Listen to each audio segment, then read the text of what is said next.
In our next clinical scenario, we will be discussing sexually transmitted genital ulcers. This time you have a 30-year-old woman presenting to your clinic with 1 week of genital sores. She has a new sexual partner over the last 3 months. She describes some associated fever and headache with dysuria.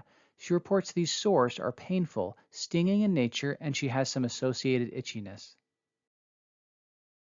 On your exam, you note that her vulva has bilateral, scattered, shallow vesicles and ulcerations that are tender to touch. She also has bilateral inguinal lymphadenopathy. This clinical presentation is consistent with genital herpes, and specifically as a primary outbreak of genital herpes. This graph helps differentiate characteristics of various causes of sexually transmitted genital ulcers. Less commonly, genital ulcers can be due to non-sexual transmitted infections. However, we will not be discussing those at this time. I want to draw your attention to this picture of genital herpes. This would be consistent with a recurrent episode of genital herpes, which is typically unilateral. The hallmark features of herpes includes groups of vesicles small in diameter that often rupture and ulcerate. There often is associated inguinal lymphadenopathy. Recurrent herpes infections are common due to the fact that the virus remains latent in the sacral ganglia. While primary infections tend to be more severe, recurrent infections typically are milder and have a shorter duration, usually without systemic symptoms. Herpes simplex is a double-stranded DNA virus which has lifelong persistency in the nerve root. It is transmitted through saliva, vaginal secretions, and direct contact with an ulcerative lesion. There are two types. Type 1 typically involves the face or oral cavity, whereas type 2 typically involves the genital area. Although each type has a specific predilection, either type of herpes can involve the face, oral cavity, or genital region. Importantly, herpes simplex can be transmitted from mother to infant through direct contact of an ulcerative lesion, termed vertical transmission. Now, herpes oftentimes infects squamous cells and shows unique cytopathic effects, which can often be seen on a Pap test slide, but can also be observed on a histologic specimen. These cytopathic effects of herpes can be summarized by the 3 M's: nuclear molding, multinucleation, and margination. Molding is where individual nuclei conform to the shape of adjacent nuclei.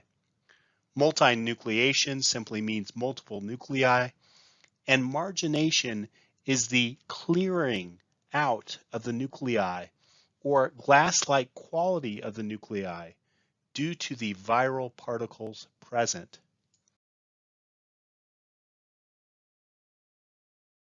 The treatment regimen for genital herpes includes a number of related antiviral medications that specifically target herpes viruses by inhibiting DNA synthesis. These include acyclovir, famciclovir, and valacyclovir. All can be given orally, however, when needed, acyclovir can also be given IV. All 3 of these antivirals have similar efficacy but require different dosing regimens and have differing costs. For treatment to be most effective, it must be started within 72 hours of onset of lesions.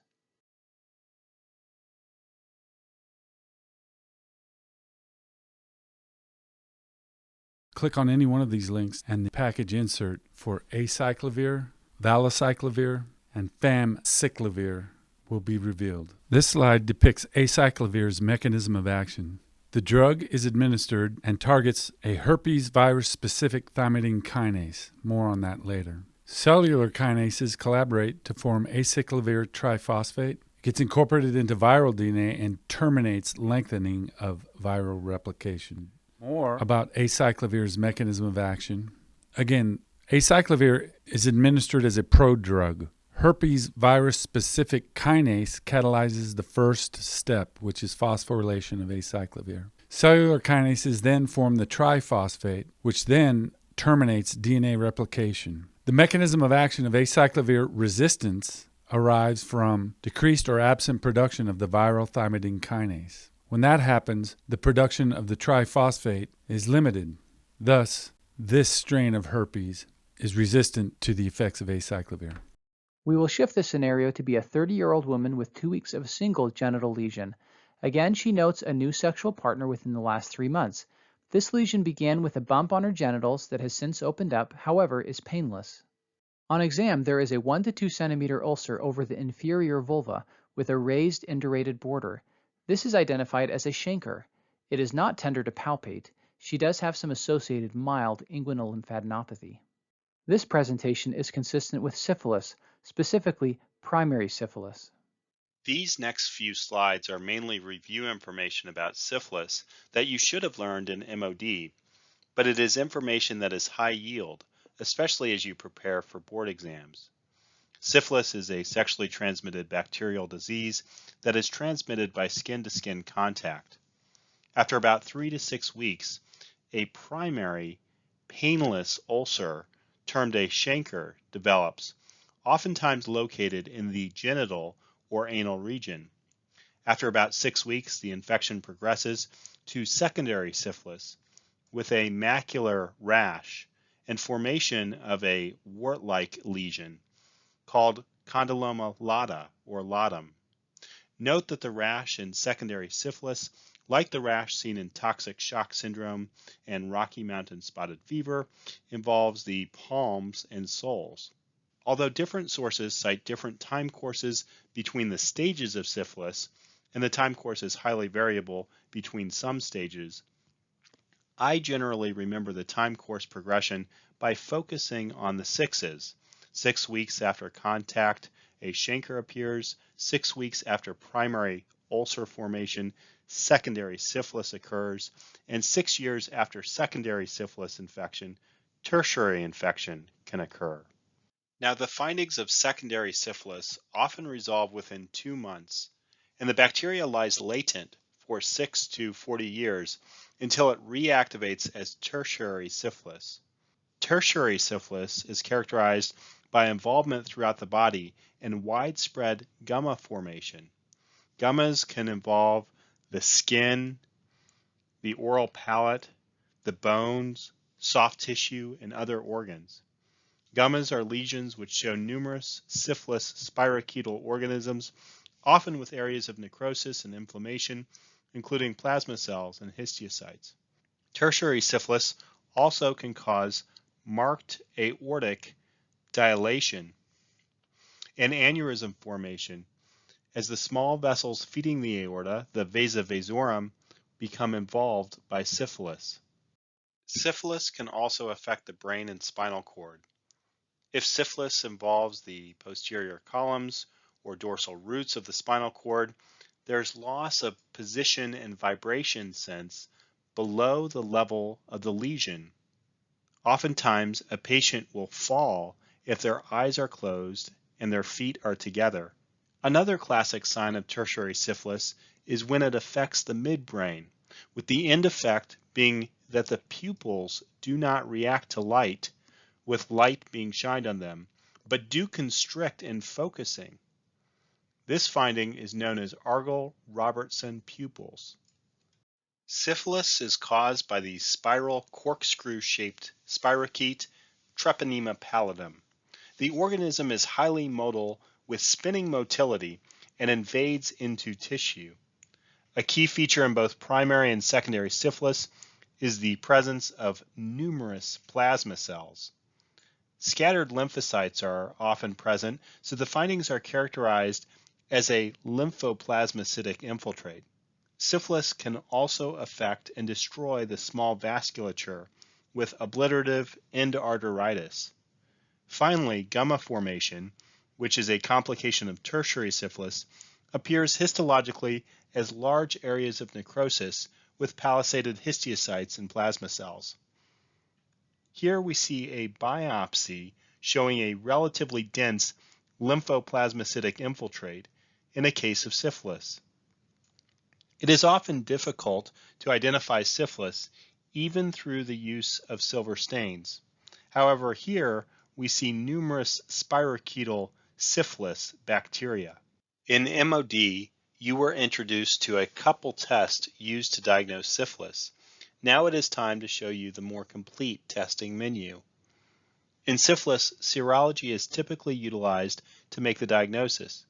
There are several non-treponemal screening tests which check for non-specific antibodies typically present in an individual with a syphilis infection. After a positive screen, a more specific treponemal diagnostic test checks for antibodies against specific treponemal antigens. I put the full names of these tests in the PowerPoint comment section below for your reference. Now, if a direct tissue sample is also present, it can be used for diagnosis.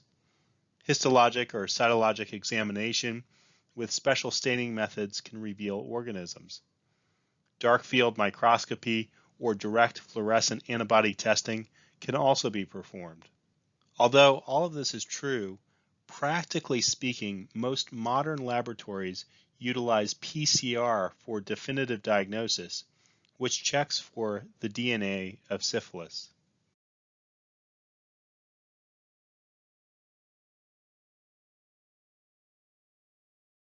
With syphilis, we specifically want to target a bacterium Treponema pallidum. Signs and symptoms can vary depending on which of the 4 stages it presents. Common organisms listed here include, again, Treponema pallidum. The treatment is benzathine penicillin. If there's a severe penicillin allergy, clinicians can prescribe doxycycline. For neurosyphilis and ocular syphilis, an aqueous formulation of crystalline penicillin G is used, and procaine penicillin G and probenecid is also used for these conditions. Benzathine penicillin is shown here in this diagram. It's formulated from 2 penicillin G molecules reacting with diphenylate diamine. Side effects include allergic reactions such as anaphylaxis and pain at the site of injection. When it's used to treat syphilis, a reaction known as Yarsch-Herxmeyer may occur. Use of this drug in pregnancy is generally safe. It's also used to treat strep throat, diphtheria, and yaws in addition to syphilis. It's used to prevent rheumatic fever. It's given by injection into a muscle. It's active against gram-positive bacteria, including beta-hemolytic streptococci. It's also active against gram-negative bacteria, Treponema pallidum, as well as Treponema caridium. By the way, treponema cells are technically gram-negative, but most of the strains do not take up the stain easily by either gram staining or Giesma staining. That's due to specific differences in their cell wall, so they may not stain, but they are in fact gram-negative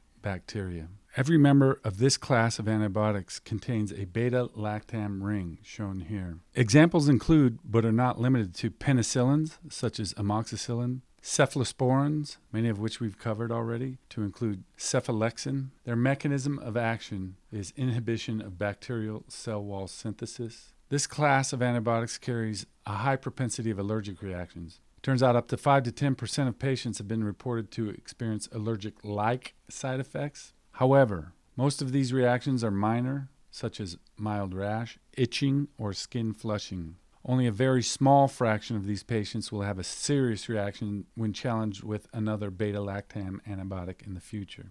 With respect to anaphylactic reactions, which are much more serious, these drugs do rarely produce this potentially life-threatening type of reaction, but it's less than 0.04% of drug administrations. It's definitely not the most commonly observed side effect.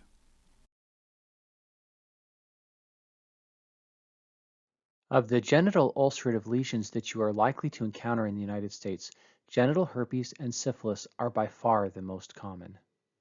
We will briefly discuss these other 3 causes of genital ulcerative lesions: Shankroid, lymphogranuloma venereum, and granuloma inguinale, or donovanosis, but in less detail. All of these diseases are sexually transmitted.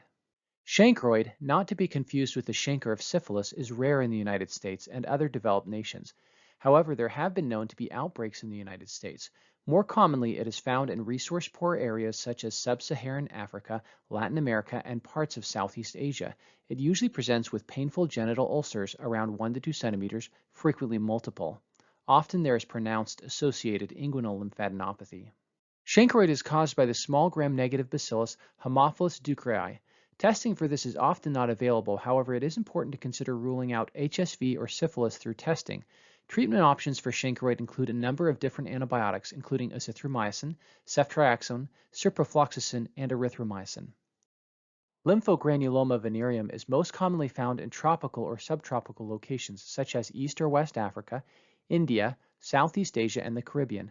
There have been known to be outbreaks in temperate climates, particularly among men who have sex with men. It usually begins with a painless genital ulcer that heals within a few days.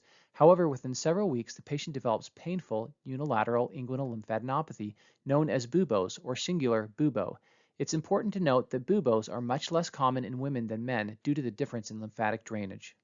Lymphogranuloma venereum is caused by Chlamydia trachomatis, specifically L1, L2, and L3 serovars or serotypes, which are different from those that cause cervicitis. Remember, chlamydia is a gram-negative obligate intracellular bacteria. It is unable to synthesize its own ATP and must rely on its host for energy. Just as was noted previously, options for treating chlamydia include doxycycline if the patient is not pregnant versus macrolides. Lastly, granuloma inguinale is an uncommon cause of genital ulcers, but can be found in India, Papua New Guinea, the Caribbean, and southern Africa. It typically begins with one or more nodules that then ulcerate, slowly enlarging. The lesions are typically friable and beefy red. Typically, they also are painless and do not have associated lymphadenopathy. Granuloma inguinale is caused by the gram-negative bacillus Klebsiella granulomatosis. Diagnosis is typically through biopsy of the lesion showing Donovan bodies, which are collections of bacilli in the cytoplasm of macrophages, monocytes, and histiocytes. Treatment is predominantly with azithromycin. However, there are multiple alternative antibiotic options as well. Please remember that azithromycin is a protein synthesis inhibitor. It's a member of the macrolide group of antibiotics that includes erythromycin, azithromycin, and clarithromycin. It inhibits protein synthesis through its action on the 50S ribosomal bacterial subunit. In our next scenario, we have a 22-year-old woman who presents to the emergency room with 1 to 2 days of a diffuse red rash. The rash involves the palms of the hands and the soles of the feet. She has associated fever with abdominal pain and watery diarrhea. She currently is on her menstrual period for the last 5 days and uses tampons. On exam, you note that she is hypotensive with a blood pressure of 85/50 and febrile with a temperature of 103.5. She appears ill and is slightly disoriented. You note a diffuse erythematous macular rash resembling a sunburn. The rash involves the palms and the soles. Additionally, she has associated conjunctival erythema. On her pelvic exam, she has a tampon present in the vagina. This clinical presentation is concerning for staphylococcal toxic shock syndrome, which is a clinical syndrome characterized by rapid onset of fever, diffuse erythematous macular rash that can involve the palms and the soles. Clinically important is one of the few rashes involving the palms and the soles. The rash is often described as sunburn-like. There is often associated desquamation of the skin 1 to 2 weeks after the onset of the rash. Shock can occur with hypotension as well as multi-organ involvement as outlined here. Staphylococcal toxic shock syndrome, which is a result from Staphylococcal aureus infection, is often described in menstrual cases, particularly associated with highly absorbent tampons. This can also occur in non-menstrual related staph infections and wounds. It can occur both with methicillin-sensitive Staph aureus as well as methicillin-resistant Staph aureus. You probably remember from MOD that Staphylococcus aureus is a gram-positive circular bacteria or coccus which is found in grape-like clusters. Hopefully you also remember that it is catalase and coagulase positive. Catalase, of course, is an enzyme which breaks down hydrogen peroxide, and coagulase activates the formation of a fibrin clot, helping to protect the bacteria. In addition to those elements, Staphylococcus aureus also has a veritable armamentarium of virulence factors, many of which are listed here for board review reference. Now, the Staphylococcus aureus subtype that produces staphylococcal toxic shock syndrome does so by the production of toxic shock syndrome toxin 1, also known as TSST1. Although previously we did not focus on the mechanism of action of this toxin, I wanted to give you its mechanism as it may be seen on future board exams. Essentially, TSST1 acts as a superantigen by binding directly to MHC2 molecules on macrophages and cross-linking this attachment to T cell receptors. Such cross-linking activates both T cells and macrophages, which release numerous cytokines, inducing the clinical symptoms seen in toxic shock syndrome, including fever, hypotension, and of course, shock. The treatment of staphylococcal toxic shock syndrome begins with the removal of any foreign body, such as tampon, that is leading to the infection, or otherwise removal of the source of infection, such as through surgical debridement. It also includes supportive care for shock, which could include vasopressors as needed. Empirically, our antibiotic regimen should cover methicillin-sensitive Staph aureus and methicillin-resistant Staph aureus. Ideally, bacterial cultures are obtained to help focus our antibiotic choice. Drugs to treat toxic shock syndrome. All of the drugs listed are cell wall synthesis inhibitors, to include beta-lactams, such as cephalosporins, to include fourth-generation cephalosporin, cefepime, carbapenems, such as meropenem, imipenem plus cilastatin, beta-lactamase inhibitors, to include tazobactam. A non-lactam antibiotic used to treat toxic shock syndrome includes a glycopeptide called vancomycin. Vancomycin is a glycopeptide antibiotic composed of a glycosylated cyclic or polycyclic non-ribosomal peptide. Vancomycin is used in particular if infection with MRSA is suspected. If you click on the link, the package insert will be revealed to you. Glycopeptides are common drugs of last resort, and for many years vancomycin has been relied upon as a go-to drug for treating MRSA and ORSA. However, as a result of its increased use, bacteria that have developed resistance to vancomycin are now a growing concern. Again, this drug inhibits bacterial cell wall biosynthesis. Other examples of glycopeptides are those listed here. Let's talk about the acquisition of vancomycin resistance. This drug has been employed for over 60 years. Resistant strains produce a different generation of alternate peptidoglycan precursors. Diala is the wild type. So as a result, vancomycin displays poor affinity for these alternative moieties. You can see a key here. Vancomycin is in blue. Vancomycin-sensitive strains are shown on the top, whereas vancomycin-resistant strains are shown on the bottom. So with respect to their cell wall cross-linking enzyme, the C-terminal peptides are either alanine or lactate, typically. Resistant strains acquire lactate at their C-termini. This disallows vancomycin binding, and thus strains that express this alternate flavor are resistant to vancomycin.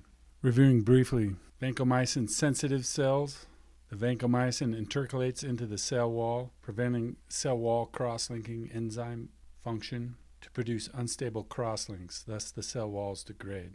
In vancomycin-resistant cells, stable crosslinks are produced and the drug is ineffective. Let's talk about beta-lactamase enzymes. Some bacteria produce these enzymes to endow them with resistance to antibiotics. You can see that here in this picture. Bacteria are streaked on dishes with white discs. Each disc is impregnated with a different antibiotic. Clear rings on the left plate show that bacteria have not grown. This indicates that these bacteria are not resistant to the antibiotic. There are zones of clearance. The bacteria on the right plate show some resistance to all but 2 of the 7 antibiotics tested. So penicillinase is a subtype of beta-lactamase enzyme. It's expressed by bacteria that remain sensitive to oxacillin, which is resistant to degradation by this family of beta-lactamases. Bacteria that produce ESBLs are multi-drug resistant strains. Digging deeper into beta-lactamase inhibitors, these drugs are used in combination therapy together with beta-lactam antibiotics. These drugs extend beta-lactam spectrum of antibiotic activity to prevent antimicrobial resistance. Tazobactam is an example we're going to talk about. They have little to no antimicrobial properties themselves, but when they're combined with beta-lactam antibiotics, for example, piperacillin plus tazobactam, they coordinately function to bind beta-lactamase enzymes more efficiently when compared with the beta-lactam antibiotic alone. Moving further into drugs for toxic shock syndrome, we have piperacillin tazobactam, which is a beta-lactam antibiotic piperacillin plus the beta-lactamase inhibitor tazobactam. This combination medication is called Zosyn or Tazosyn. It covers gram-positive and gram-negative bacteria, including Pseudomonas aeruginosa. It can be used to treat pelvic inflammatory disease and other conditions listed here. It's given by injection into a vein. Cefepime is a 4th-generation cephalosporin. This particular drug has extended spectrum of activity against gram-positive and gram-negative bacteria. Good activity against Pseudomonas aeruginosa, Staph aureus, and multiple drug-resistant Streptococcus pneumoniae strains. Activity against Enterobacteriaceae, whereas other cephalosporins are degraded by beta-lactamases. Cefepime is a frontline agent when infection is with Enterobacteriaceae. Meropenem is an IV beta-lactam antibiotic used to treat conditions listed here. Serious side effects include C. diff infection, seizures, and allergic reaction, including anaphylaxis. Those who are allergic to other beta-lactam antibiotics are much more likely to be allergic to meropenem. Its use in pregnancy appears to be safe, and resistance arises due to mutations in penicillin-binding proteins. Imipenem, cytostatin, has a broad spectrum of activity against aerobic and anaerobic, gram-positive and gram-negative bacteria. Important for its activity against Pseudomonas aeruginosa and the Enterococcus. It's not active against MRSA. It's used for pneumonia, sepsis, and everything listed here. It's given by injection into a vein or a muscle. It's rapidly degraded by the renal enzyme dihydropeptidase 1. That is why it's co-administered with cytostatin, which is a DHP1 inhibitor. Prevents this type of inactivation by this enzyme. There's a practice formative quiz in Canvas attached to this video that is linked to this learning module. These 5 quiz questions are board style and high yield. You may take this quiz as many times as you wish. The questions in this quiz directly foreshadow the questions on the test for this course. Your answers on this quiz do not count towards your final grade. The rationales for the questions will appear to you after you get 4 out of 5 questions correct, and you may then progress to the subsequent learning module. Following the next learning module, you will encounter an additional quiz moving forward through this material.